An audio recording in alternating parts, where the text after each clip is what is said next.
मैदानातला तिसरा सेमी सुटला. वाटचाल हिंद केसरी किताबाकडं.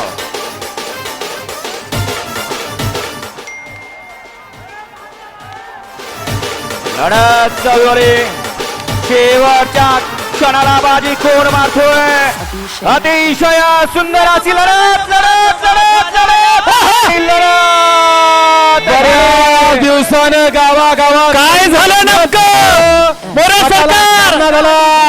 आणि फायनलला बाजी मारली का? अलीकडे दोन मूर्ती लहान कीर्ती महान तिने आपला इतिहास राखून ठेवला. काय झालं नेमकं? जिंकली की त्याच्या बाजूने सचिन आणि लक्ष्या दोघांच्या सुंदर अशी लढत झाली. लढत पलीकडे होती. पुसेगावची हिंद केसरीची मानकरी जोडी आणि त्याच्या आड्याला होती. निकाल ऐका. अटी आणि तटीची लढत पाहायला मिळाली. त्या लढतीचा निकाल निकाल आणि निकाल. सेमी फायनल 3चा निकाल. तास क्रमांक 6 वर धावलेली गाडी श्रीदारातल्या प्रसन्न कला स्वजित संजय शामराव जगदाळे काका शिरवडे श्रेयस विकास सेडवेता सुर्लीकरांचा गावचा साज.